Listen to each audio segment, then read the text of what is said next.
Hey guys, happy Saturday. Happy full moon. We are days away from solstice.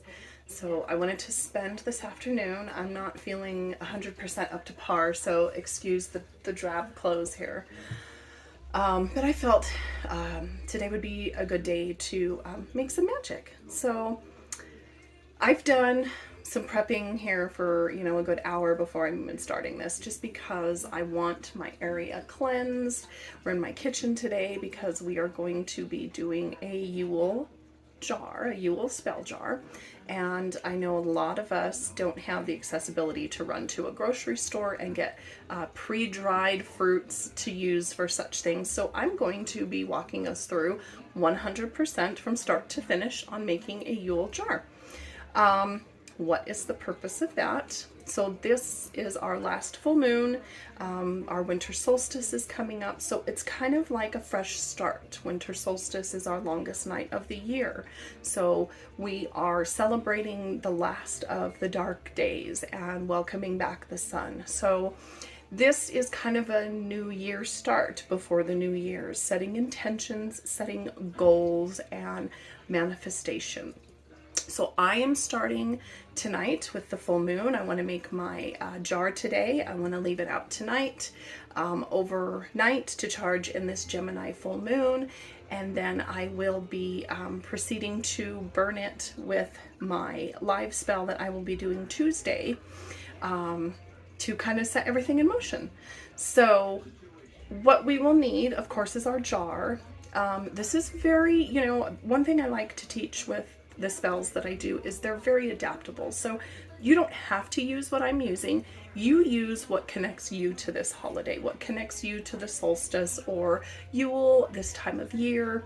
I have several things I'm going to be adding as we do this and walk through. So now that I've gotten off track, I kind of have spent the entire afternoon cleansing and preparing my kitchen because all of this is going to be taking place in my kitchen, all of this manifestation and, intentions. I want to have a clean space, and that's one thing you want to try to do if you can, as much as possible, just because there's no outside influence, clutter, dirt, dirty dishes, all that, can interfere. It clutters your magic. So it's good to have a good clean space to work with when you start with. So let me rearrange my camera here and we will get started. Okay, so first thing we want to do is set our oven temperature to 200 degrees because we're going to be cooking these for at least 2 to 2.5 hours. So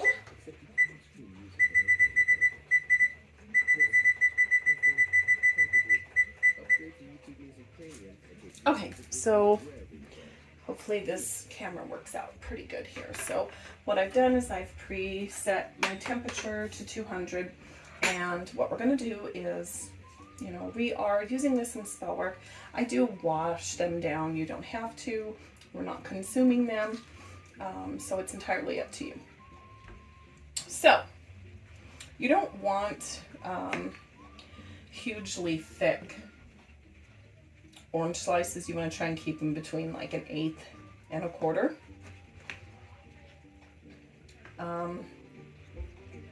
Yeah, you can put aluminum foil down if you want. My poor pan's so burnt up. This is the one I kind of use for, everything. This also works good for doing Yule logs. So if you want to do a Yule log, drying this stuff also works really good. So, oh, that was really thin. I might just eat that. This is really a ripe one too, so smells amazing. Plus your house is going to smell really good baking and drying these. So because I'm just doing a spell jar, you really only need one of each. You're going to get plenty out of one. I'll probably dry some, use them on some sage bundles, things of that sort, just because we're all going to be entering into such a nasty time of year.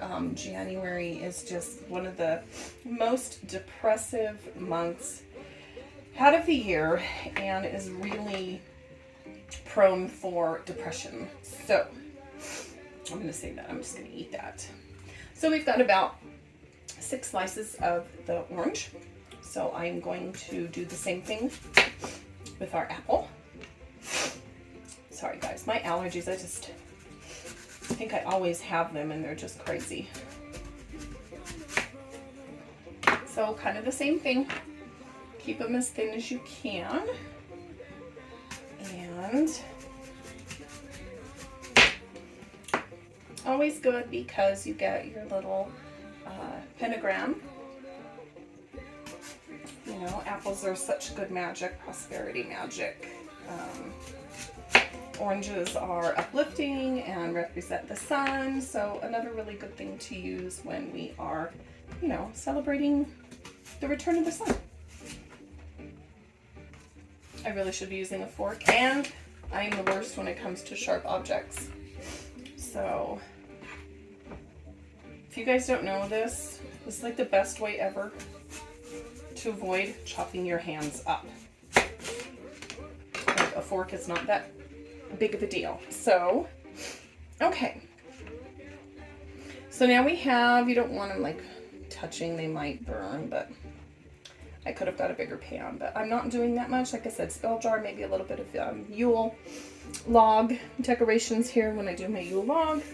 But we will wait for the oven to preheat. It'll beep. Then we have 2 to 2.5 hours at 200 degrees. So after the 2 hours, I would flip them 1 hour in. And then after the 2 hours, start checking it because you don't want to dry them out too much or burn them. So I will check back with you when my stuff is dried and we'll go from there. Okay guys, it's officially been 2.5 hours. So I am taking my little apple slices and orange slices out. Look how cute with that the seeds in the middle. I love that. They're still a tiny bit moist, but they're going to finish drying out pretty good in the next couple of days anyway. I did have to take my little one out because it did get dry, of course, before everything else did. And it took at least 2.5 hours. I would say maybe bump it up to 225, maybe even 250 for the 2 hours, but it's going to differ with every stove. So as you can see, I have some of my stuff out that I'm going to be using, which I will talk about when we get to that point. But right now, I need to unload these and get my cranberries going. So I have preset my oven now. I've turned it up to 350. The cranberries are going to go in to dry out. They only take about 10 minutes, so they dry pretty quickly. So I'm going to do those really quick and unload my apples and oranges. Okay, I've got myself a plate with a paper towel just because there's a little moisture left in these and I want to just get it finished absorbed. So I'm going to lay out my apples and my oranges. And oh yeah, a couple of those will be dry enough to get in my jar tonight anyway. So I'm gonna set these aside. Oh, there went my oven, yay! So really, once again, you know, I'm doing my Yule log, so I'm gonna want a little more, but I'm gonna use just a little, just a few. Oop, that one got smashed.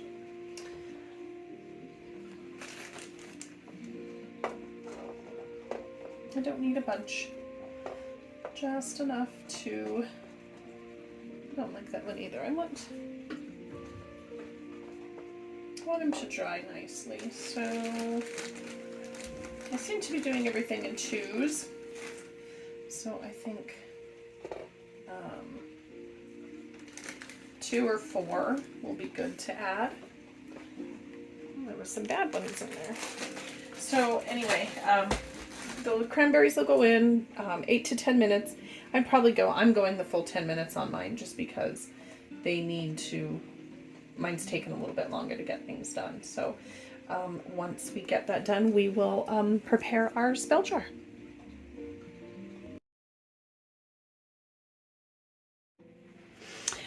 Okay, we are down to the fun part here. So I have all of my stuff dried. I have all of the ingredients that I've chosen to use in my jar, which I will go over here as we add. So I have cleansed my jar with I like to use frankincense, incense, cinnamon, dragon's blood. It just kind of depends on what you want to use. This one I did frankincense. It seemed like it fit this time of the year. So what we are going to do is start adding our stuff. So I have a wish for myself and my husband here. So I am going to be doing things in two. You are more than welcome to add any amount that you like. That's just what I'm going to do. So I'm adding my 2 pieces of my apple. And of course apples are for rebirth and longevity. And of course they're fitting for solstice here, being as it is the sun's sort of rebirth as we come out of the darkest night towards the light. Sorry, I may not have been speaking loud enough. I need to probably up it. So next we have our oranges. So I'm going to add 2 pieces of the orange.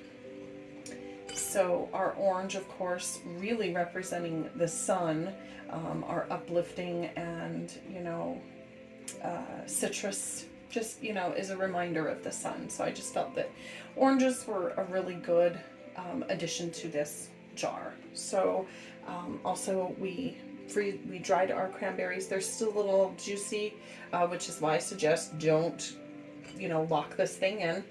So I'm going to add 2 pieces of the cranberry, and the cranberry is just really about action and courage and giving you that endurance to follow through with what I have here on my wish list. Our next thing that I'm going to add is our cinnamon. We know cinnamon is a great protector. It's a money drawer. It speeds healing, and it's good for success spells, love, lust, things of that sort. But in this particular jar, I'm definitely using this for money draw and success. So I am adding those 2 in. Next, we have our pine cone, and our pine cone is for endurance, enlightenment, strength. Pine cones are really good for helping us get through hard times. There's been some major financial shifts here in our house, and we've had to reevaluate a lot of things. So I'm really putting that intention in here that what I have got going really begins to take off, and things start going where I need to get them going. So that is what this is going to do, is to hopefully keep us strong during all of this transition. Next, of course, we have our star anise. These are great for divination, and they also are good at contacting the spirits that are going to help us speed our spell work. So star anise is really good to use if you can get it in a lot of spells, just because it's kind of like that little amplifier. And if you can get any help from your ancestors or spirits that you work with, the star anise will be a wonderful addition to that. So the bay leaf, of course, pretty much represents the sun. So, and it is a good luck thing. Everybody writes their affirmations on those when we burn and set intentions. So I just felt that needed to be added. I also have here, I have some rosemary, and I have ginger.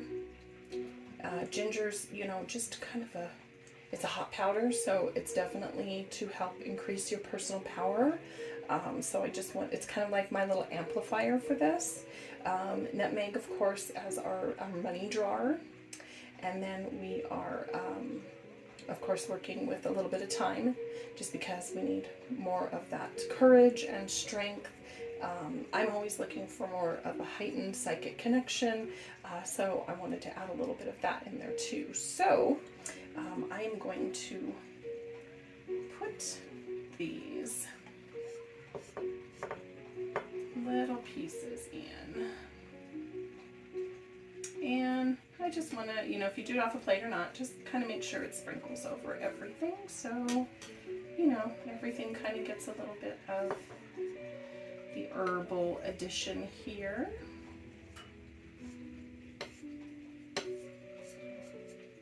So, now that we have that all added, my next thing is going to be to anoint my wishes that I'm going to put in. This is where I like to use my essential oils. So a lot of the oils that I picked are in conjunction with the herbs that I've added. You're more than welcome to make a anointing oil yourself. I'm going to use them separately, and all I am going to do is do a drop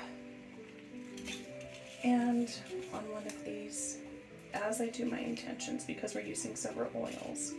I'm just putting it on the edge.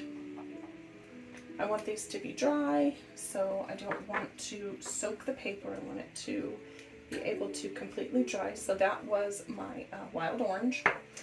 This one here is going to be my cinnamon bark. And, oops, wow, that really dried out quick. Good deal.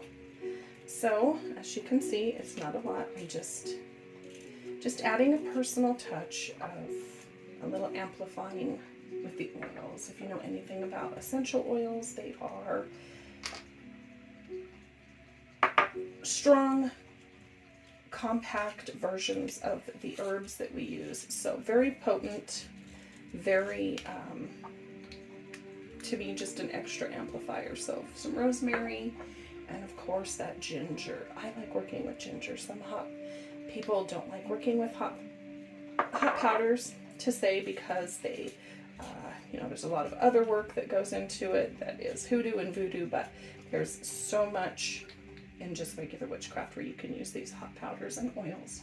So now that I have anointed each one of my my wishes, I'm going to try and roll these back up and get these in there too.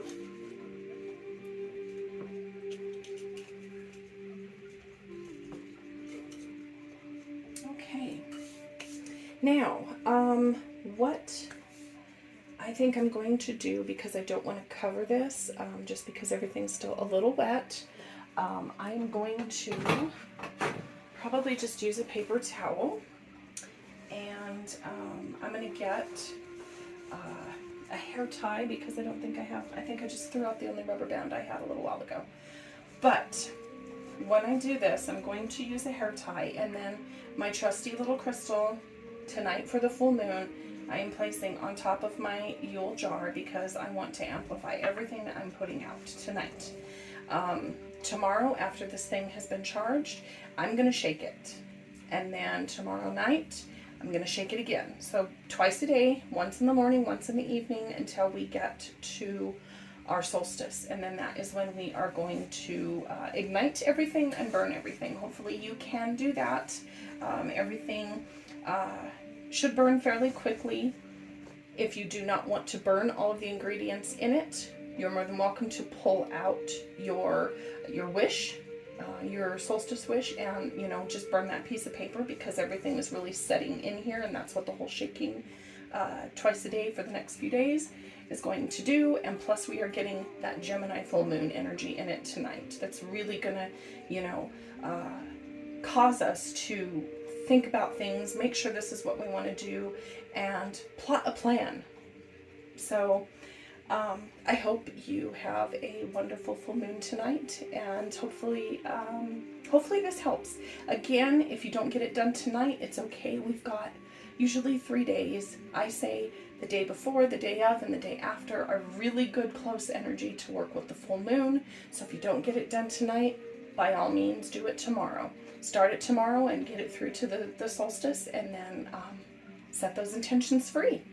So happy Saturday, guys, and we will talk soon.